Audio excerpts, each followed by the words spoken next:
Good morning, welcome back to our channel Ritu Papai. কেমন আছো তোমরা? আশা করি সকলে খুব ভালো আছো, আর আমিও কিন্তু বেশ ভালো আছি। এখন ঘড়ির কাঁটায় 10টার মতো বাজে, আর এখন থেকেই আমি আমার ভিডিওটা শুরু করলাম। তো এখন যাচ্ছি হচ্ছে বাজারেতে, মানে দোকান সাথে মুড়ি আনতে। এই যে মুড়ির বস্তা আর এই যে টাকা। তো চলো তোমাদের সাথে নিয়ে যাই। আজকের ওয়েদারটা কিন্তু খুবই সুন্দর রয়েছে। হ্যাঁ,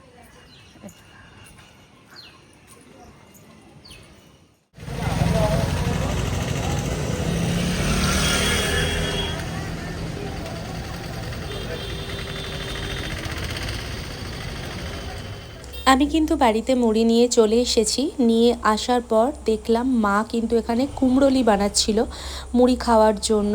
তো এখানে কুমড়ো ভাজা হচ্ছিল, দেখলাম খুব সুন্দরভাবে কুমড়োলি বানাচ্ছে। আর প্রায় কনসিভ করার পর থেকে আমি কিন্তু তেল ঝাল মশলা অনেক কম খাই। তো আজ অনেক দিন পর কিন্তু এই কুমড়োলি খাবো। আসলে কে কে খেতে পছন্দ করো অবশ্যই জানিও। আর এই প্রেগনেন্সি অবস্থায় মুখরোচক জিনিস খেতে কিন্তু খুবই ইচ্ছে করে। তবে তোমাদের দাদাভাইকে আমি না জানিয়েই খাবো। যদিও জানতে পারে যে আমি এরকম মুখরোচক জিনিসগুলো বেশি করে খাচ্ছি, তাহলে কিন্তু আমার ওপর প্রচণ্ড রাগ করবে। আমার প্রথম প্রেগনেন্সির দিকে কি হতো, যে ঝাল টাল খেতে একদম ইচ্ছে করতো না। শুধুমাত্র ইচ্ছে করতো আলু সিদ্ধ দিয়ে ভাত খেতে বা আলু ভাজা দিয়ে ভাত খেতে। তো এখন কি হয়, খুব লঙ্কা খেতে ইচ্ছে করে, মুখ চাট কিছু জিনিস খেতে ইচ্ছে করে। আসলে কি বলো তো, প্রেগনেন্সি অবস্থাতে মুডের তো অনেক চেঞ্জ হয়। মানে কখনো তোমার মিষ্টি খেতে ইচ্ছে করবে, কখনো তোমার ঝাল খেতে ইচ্ছে করবে। তো আমার বেশিরভাগ সময় কিন্তু এখন ঝাল খেতে ইচ্ছে করে। মিষ্টিটা বেশিরভাগ সময় খেতে ইচ্ছে করে রুটির সাথে।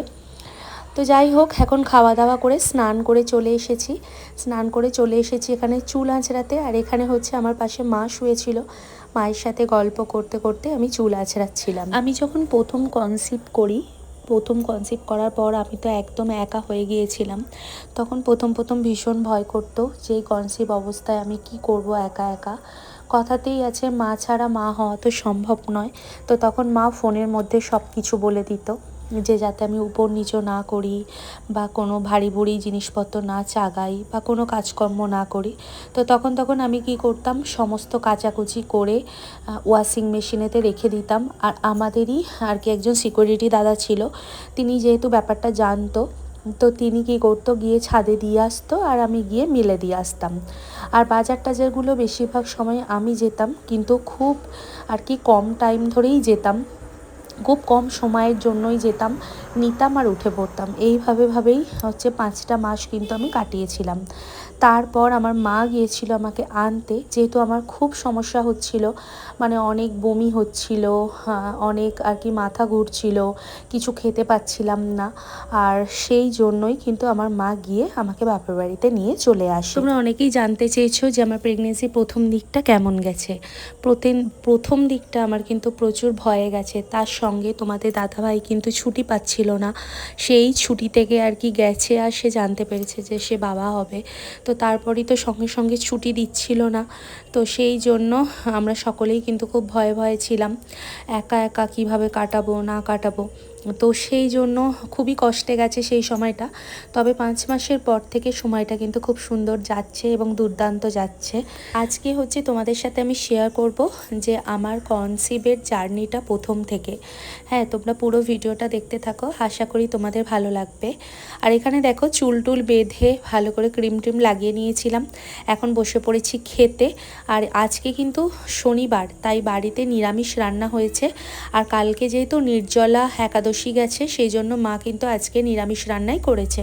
আজকে বাড়িতে মাছ মাংস ডিম পেঁয়াজ রসুন কিছুই হয়নি। আজকে রান্না হয়েছিল চিচিঙে দিয়ে আলু দিয়ে পোস্ত, আর বানিয়েছিল করলা ভাজা, আর কুলেখাড়া, আর হচ্ছে কলমি শাক ভাজা, মুগের ডাল, আর সঙ্গে কিন্তু এখানে ছিল আম, আর গরম গরম ভাত। আর এই যে আমার প্রেগনেন্সি জার্নিতে আমি কিন্তু প্রত্যেক দিনই প্রায় কুলেখাড়া শাক ভাজা বা সিদ্ধ বা আলুর সাথে মেখে খাওয়া, আমি এটা কিন্তু করছিলাম। কারণ কুলেখাড়া শাকেতে হয় প্রচণ্ড পরিমাণে রক্ত আর কি উৎপন্ন হয়। তো যাতে প্রেগনেন্সির পুরো জার্নিতে বা শেষের দিকে আমার যাতে রক্তের কোনো সমস্যা না হয়, সেই জন্য প্রত্যেক দিনই প্রায় কুলেখাড়াকে সিদ্ধ করে আমার মা কিন্তু আমাকে দেয়। তো যারা প্রেগনেন্ট আছো তাদের জন্য কিন্তু খুব উপকারী একটি শাক। যারা প্রেগনেন্ট আছো অবশ্যই কিছু খেতে পারো আর নাই পারো, এই কুলেখাড়া শাকটা কিন্তু খেয়ে। খাওয়া দাওয়া করবার পর আমি বেশ কিছুক্ষণ রেস্ট নিয়ে বাইরে গিয়েছিলাম একটু হাঁটতে, কারণ এই প্রেগনেন্সি অবস্থায় হাঁটাহাঁটিটাও তো খুব জরুরি। তাই আমাদের রাস্তা রয়েছে, রাস্তার মধ্যেই হাঁটাহাঁটি করছিলাম। তো এসে দেখলাম মা সন্ধে দিচ্ছে।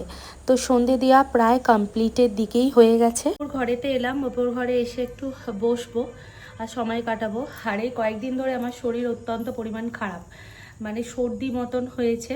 আর এই সর্দিটা তো এখন সবার হচ্ছে ঠান্ডা গরমের জন্য, যেহেতু মাঝে মাঝে বৃষ্টি পড়ছে, আবার মাঝে মাঝে হচ্ছে কি গরম পড়ছে। তো গরম আর এই ঠান্ডার জন্য আমার কিন্তু বেশ সর্দি হয়েছে। আচ্ছা, অনেকেই মানে আমাকে ইনবক্সে, মানে আমার ফেসবুকে আমার চেনা জানা অনেকেই জিজ্ঞেস করেছে যে আমার প্রেগনেন্সি নিয়ে কিছু বলতে। দেখো, প্রথম কথা হচ্ছে প্রেগনেন্সি তো সবার সমান না, কারো কমপ্লিকেটেড, আবার কারো খুব সাধারণভাবে হয়ে যাচ্ছে, কারো ন্যাচারালভাবে হচ্ছে, কারো আবার আইভিএফভাবে হচ্ছে। তো আমি আমারটা শেয়ার করি। প্রথম কথা হচ্ছে আমাদের বিবাহিত জীবন হয়েছে 5 বছর হতে যাচ্ছে। এবার আমরা প্রেগনেন্সির জন্য ট্রাই করছি প্রায় 2 বছর পর থেকে, মানে ওই 3 বছরের মাথাতে। তো 3 বছরের মাথাতে যখন আমরা প্রেগনেন্সির জন্য ফার্স্ট টাইম ট্রাই করি, ফার্স্ট টাইম কিন্তু আমাদের প্রেগনেন্সি আসেনি। এবার ব্যাপার হলো, তোমাদের দাদাভাই কিন্তু যে জব করে সেই জবেতে ও কিন্তু প্রত্যেকবার আর কি ছুটিতে আসতে পারে না। 90 দিন যেহেতু বছরের ছুটি, সেই জন্য যে কটা দিন ছুটিতে আসে সববারেই আমার আবার পিরিয়ডসের ডেট সমান থাকে না। তো সেই জন্য প্রত্যেকবারেই কিন্তু আমরা ট্রাই করলেও আসতো না। তো সেই জন্য এইভাবে একটা বছর কেটে যায় আমাদের, কোনো রকমভাবে প্রেগনেন্সি কিন্তু আমি প্রেগনেন্ট হতে পারিনি, মানে কনসিভ করতে পারিনি। তো তারপর আমার মনে হয়েছিল কোথাও গিয়ে যে যেহেতু বিয়ের এত বছর হয়ে গেছে, আর সত্যি কথা বলতে কি, মানুষের যখন বিয়ের এত বছর হয়ে যায় তার প্রেগনেন্সি না আসার বিশেষ কিছু কারণ থাকে। সে পিল নেয় অথবা প্রোটেকশান ইউজ করে। তো আমি যেহেতু পিল খেতাম, তো সেই জন্য আমি কিন্তু ভেবেছিলাম যে আমার সেই কারণের জন্যই কোনো সমস্যা হয়েছে। তাই আমি কিন্তু আমাদের ওখানে, মানে আমি যেখানে থাকি সেখানকার একটা ডক্টরের সঙ্গে কনসাল্টিং করি, এবং ওনাকে দেখানোর পর আমার ইউএসজি করতে দেয়, রক্ত রিপোর্ট করতে দেয়। সব কিছু করবার পর আমার কিন্তু রিপোর্ট একদম নর্মাল আসে, মানে কোনো কিছুই থাকে না তার মধ্যে। তো নর্মাল আসার পর শুধু আমাকে যে দুটো মানে কাজ করতে বলেছিল সেটা হচ্ছে সবুজ সবজি খেতে বলেছিল প্রচুর পরিমাণ, আর ওয়ার্কআউট করতে বলেছিল, কার্বোহাইড্রেট জাতীয় জিনিসগুলো খেতে কম বলেছিল। তো আমি সেটাই রীতিমতোভাবে মানে চেষ্টা করি করবার। কিন্তু তারপরও তোমাদের দাদাভাই যখন ছুটিতে আসে তখনও কিন্তু আমার কোনো রকমভাবে কনসিভ হয়নি। এবার কনসিভ না হওয়ার জন্য আমরা তো দুজনেই প্রচণ্ড চেষ্টা তো করবই, কারণ বাচ্চা আসছে না কেন, আসছে না কেন একটা ব্যাপার থাকে।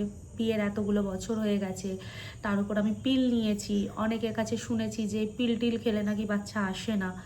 তো নানান সমস্যা হয় আমার। কিন্তু সমস্যা হওয়ার পর আমি ডক্টর দেখানোর পর ডক্টর কিন্তু আমাকে যখন নিশ্চিন্ত করে যে আমার ন্যাচারালি প্রেগনেন্সি হবে এবং আমার কোনো রকম কিছুই মানে খারাপ কিছু নেই, তখন কিন্তু আমরা আশ্বাসভাবে দুজনে মানে রীতিমতোভাবে যে ওষুধ দেয় সেই ওষুধ খাই এবং আমরা চেষ্টা করতে থাকি। তো আমাদের এই চেষ্টা কিন্তু প্রায় 2 বছর ধরে চলে, কিন্তু তারপরও আমার কিন্তু প্রেগনেন্সি আসেনি। এবার প্রেগনেন্সি কিভাবে এসেছে সেটা আমি তোমাদের সাথে পরবর্তী একটা ভিডিওতে শেয়ার করব, ক্লিয়ার করব। মানে যারা প্রেগনেন্ট হতে চাইছো, যারা প্রেগনেন্সির জন্য আপ্রাণ চেষ্টা করছো, তাদের কিন্তু আমার এই কথাগুলো বা আমার এই সাজেশানগুলো খুবই কাজে লাগবে। আমি চাই তোমরা প্রত্যেকে এটা শুনে নিজেরাও চেষ্টা করো বাড়িতে। চেষ্টার বিফলে কিছুই হয় না। প্রেগনেন্সির হওয়ার সব থেকে বড় যেটা ব্যাপার সেটা হচ্ছে টেনশন নেওয়া চলবে না, ডিপ্রেশনে থাকা চলবে না। এবার তোমরা সেই সব থেকে দূরে থাকো, আর অবশ্যই ওয়ার্কআউট করতে হবে, সবুজ শাকসবজি খেতে হবে, মাছ মাংস ডিম যতটা পারবে মানে কম করে দেওয়াটাই ভালো। কারণ আমরা বাঙালি তো প্রচণ্ড পরিমাণে মাছ, মাংস, ডিম এইসব জিনিসগুলো খেতে থাকি। তো এটা থেকে যেমন এর ভালো গুণও আছে, এর কিন্তু খারাপ গুণও রয়েছে।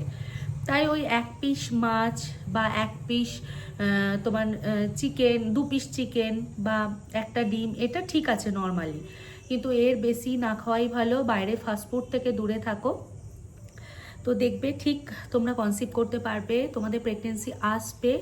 আমি বলছি তোমাদের প্রেগনেন্সি আসবে। যখন একটা গাছে ফুল থাকে সেই গাছে ফলও কিন্তু আসে। তাই আমি বলি কোনো রকম টেনশন করবার দরকার নেই। কোথায় তোমার ভুল, কোনটা তুমি বুঝতে পারছো না, সেটার দিকে ফোকাস করো, তাহলেই দেখবে তুমি যথারীতিভাবে তুমি সেটা সাকসেস হতে পারবে। তো আমি পরবর্তীতে জানাবো যে আমার প্রেগনেন্সি কিভাবে এসেছে, আমার এই 5 বছরের বিবাহিত জীবনেতে আমি কিভাবে প্রেগনেন্ট হয়েছি সেটা পরবর্তী ভিডিওতে জানাবো, কারণ একটা ভিডিওতে এত কিছু জানানোটা সম্ভব নয়। তো ঠিক আছে, আজকের ভিডিওটা এতটুকু। সবাই ভালো থেকো, সুস্থ থেকো।